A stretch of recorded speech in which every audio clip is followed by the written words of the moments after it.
Hello everyone and welcome back to another problem of the day, and today's problem is titled Sum of nodes within k distance from target.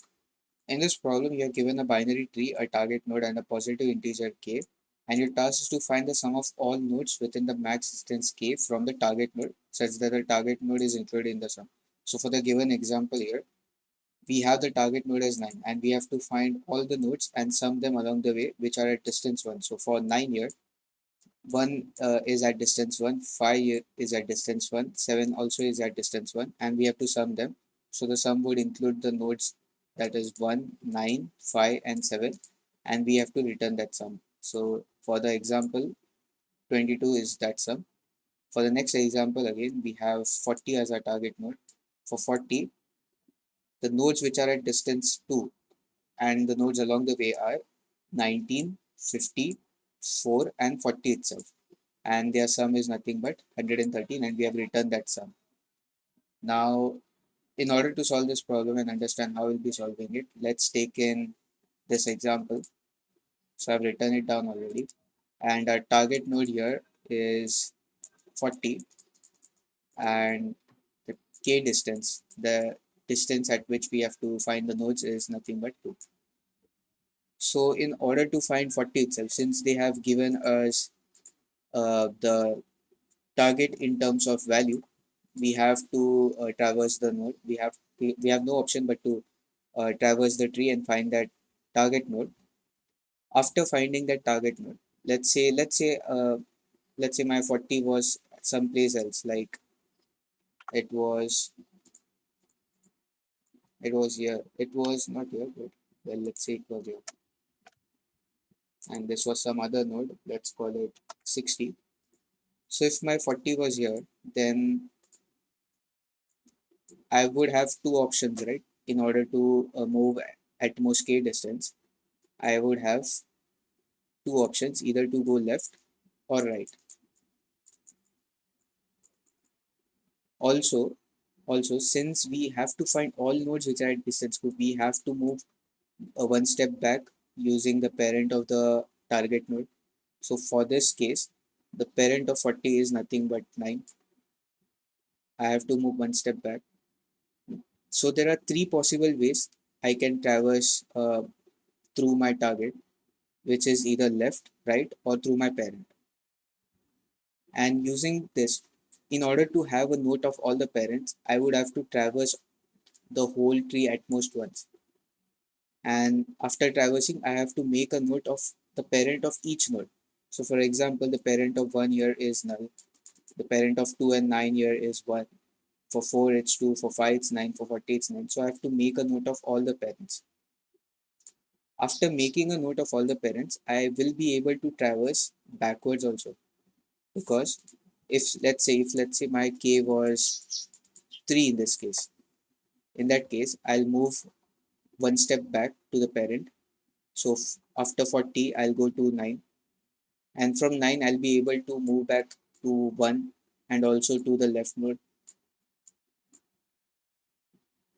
And from 40, since 1 is at distance 2, we are not done yet, so we can move either to the left, and we'll also move to the parent. But since the parent of 1 here is null, we won't be able to traverse to the parent of 1, which in that case, the nodes which will be included for distance 3 from 40 here would be 9, 1, 2, because 2 is at distance 3, it would be 5, 20, and 11. This is because they are at most distance 3, and since there are no other nodes, no children nodes for 20 and 11, our traversal would be done and we'll have all the sums after traversing in this possible way. Now, how exactly are we going to follow this? How exactly are we going to perform the traversal? So for that, let's clear out the tree itself. Let's clear out the code.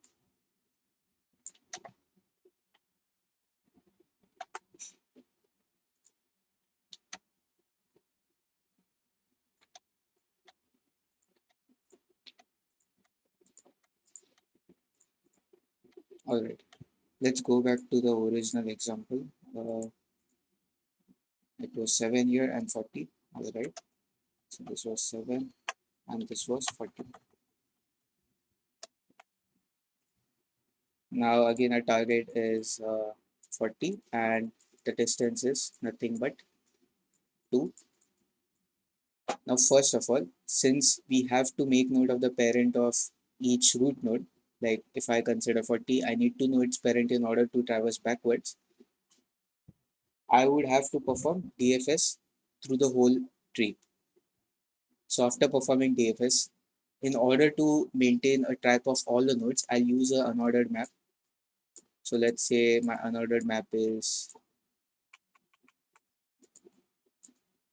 I have an unordered map, and for every node, I'll mark its parent. So for 2, the parent is 1, for 9, it's 1, for 4, it's 2, for 5, it's 9, for 7, it's 9, for 8, it's 4, for 19, it's 4 again, for 20, it's 7, for 11, it's 7, for 30, it's 8, for 40, it's 19, and for 50, it's 19 again. Alright. Now, after finding the parent, I will have a way to traverse backwards. Also, we have the left and the right pointer given to us, so traversing left or right won't be an issue. Now, given this, we will, whilst performing this traversal, whilst performing this DFS or BFS traversal to find the parent of each node, we can also traverse and make a note of our target node. Since this is the value given and not the reference itself or the pointer itself, we have to make note of this uh, target node. So let's say I have my pointer as, let's call it target, will not target, let's call it start. Whilst traversing this array either in DFS or BFS, I can make a note of this target element. So I have my pointer to the target element, which is nothing but 40. Now, given this information, given the target node, the pointer to the target node, and the parent of each node, what I can do is I can simply make a recursive call and traverse the left, right, and the parent of this target node. And whilst traversing this way, I'll simply be decrementing my k value. So if I move, let's say, to the left of 40, since there is no node to the left of 40, I will not be moving to the left. And since there is no node to the right of 40, I'll not be moving to the right. So there's only one option left for me, which is nothing but to go upwards to the parent of 40. So I'll be moving. So I'll be moving towards 19. So after moving to 19, I'll decrement my k. So k here was 2. I'll decrement my k and my k would be nothing but 1. I'll make a note of this 19 because I have to include it in my sum. Let's call it sum. So I have 40 already present in my sum, and 19 would be one of the elements that we found out, which is at most distance 1, at most distance 2. After 19, after reaching 19, I'll simply make a check for the left and right pointer of 19 and also for the root of 19, also to the parent of 19, not root, but the parent. And what is present at the left of 19? It is 40 itself, which we have already traversed. Since we are traversing recursively, we have to make sure that we don't traverse the same nodes again and again. For that, we also have to maintain a set. And in this set, we'll be entering all the nodes that we have already traversed. So in that case, 40 will be included. Alright, since 40 is already traversed and since it is present in my set, I will not be moving to the node 40. So the other option left for me with the node 19 in mind is nothing but 50. So I'll move to 50. And for 50, I'll decrement my k value, which was 1 in this case, and it would be 0.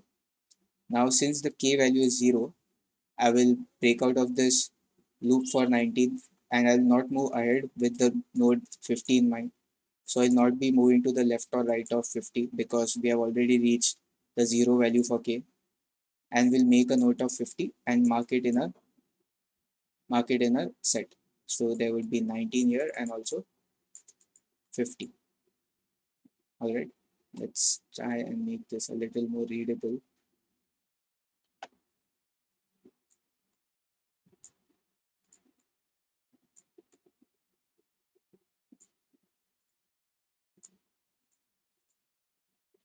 All right.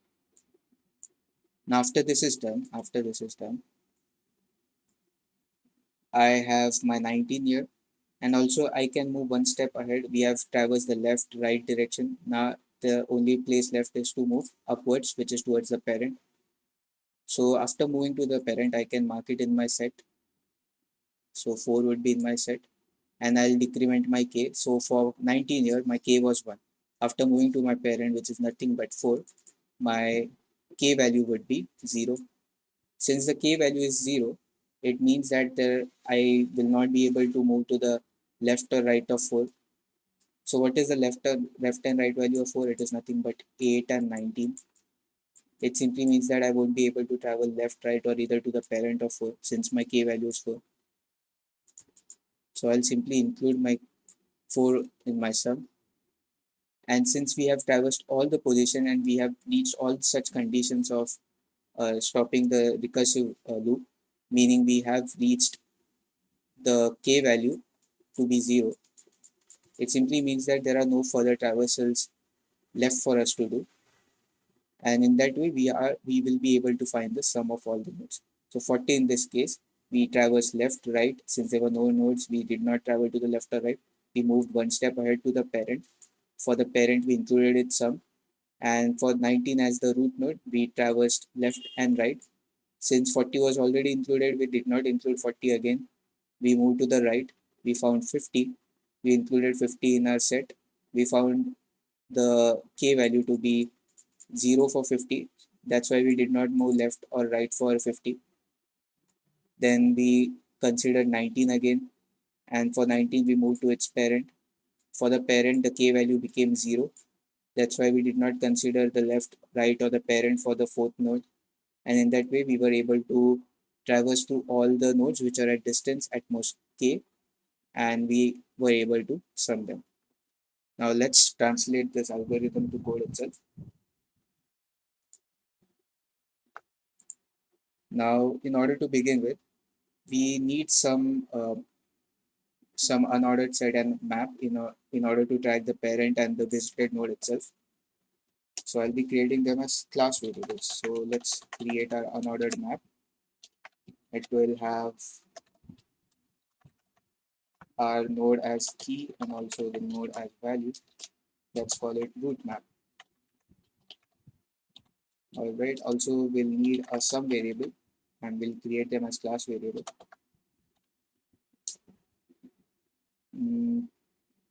Yeah. Now, first thing that we would have to do is to find the parent, the parent of each root node that we'll be traversing.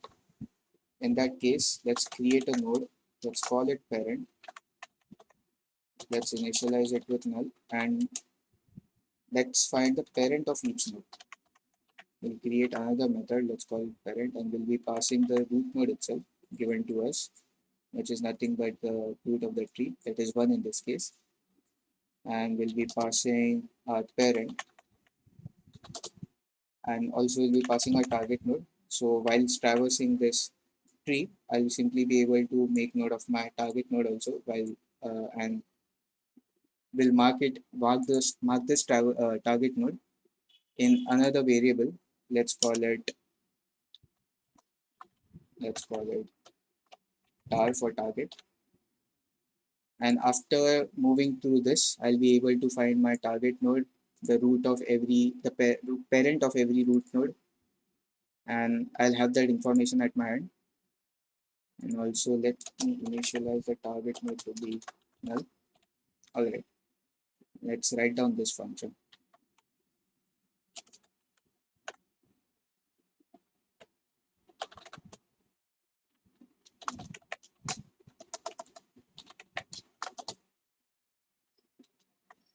This is also is a node, and this is the integer variable. Now, since we are performing TFS, at any point my route might become null. So we have to make a check for it. And if that is the case, then we'll simply return. And while traversing, I might find my target node.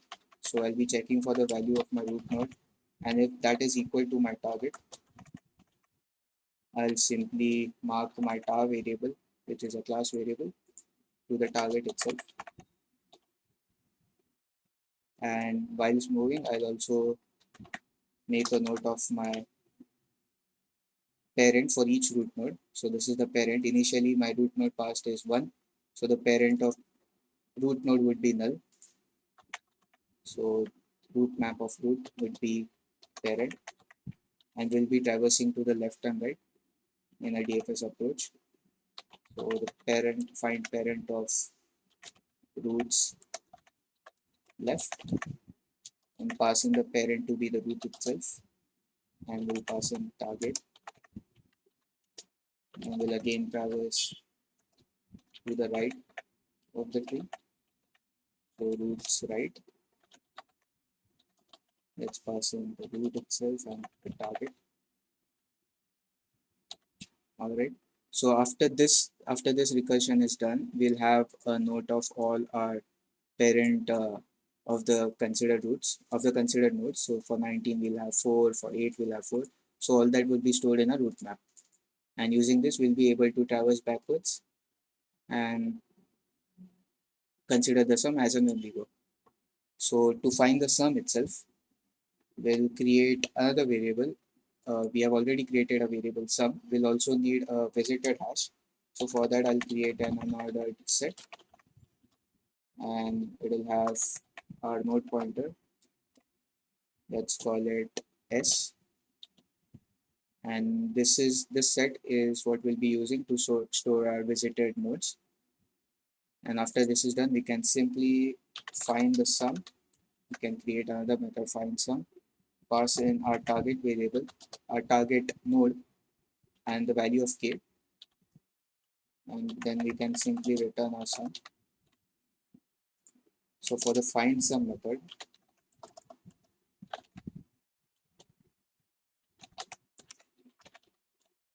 we'll be passing in our node, which initially starts off with our target node. So we have node star root and also the variable k. Now the three recursions that we'll be performing is nothing but moving to the left, right, and to the parent above. So for that, I'll have find sum, and we'll be moving to the left of that root. So it's nothing but roots left. And whilst moving, we'll also decrement our k value. And also we'll be moving to the right and decrement our k value. And also we'll be moving upwards towards our parent. So for that, we'll use a root map, and we'll use the value given by the root of that root map. And also again, we'll decrement our k.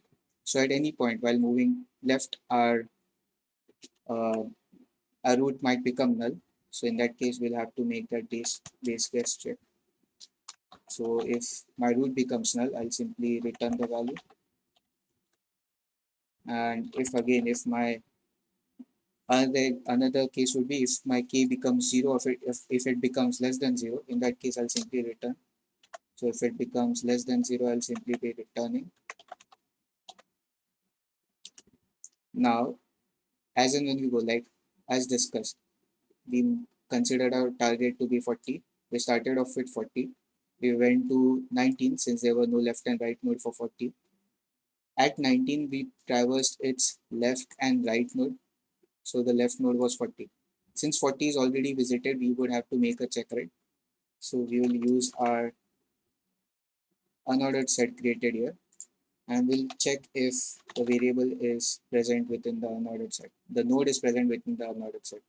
So we'll make a check using s.find, and we'll make a check for that node. And if it's not equal to s.end, meaning we did not find that node, meaning we found that node. So in that case, we'll simply return. And if we did not find that node, we'll simply include that node to be in our sum. So the sum would be sum plus root roots data. And after finding the sum, after incrementing a sum, we'll simply insert that node in our set. And after including the node, we'll be making sure that we don't traverse that considered node again. So we'll have a sum counted and we will simply be returning it. Let's try and compile this.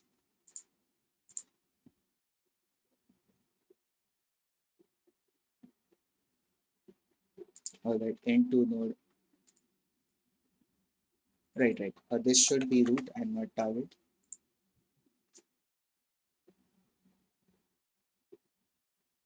All right, we got our answer for the first example. Let's try and submit.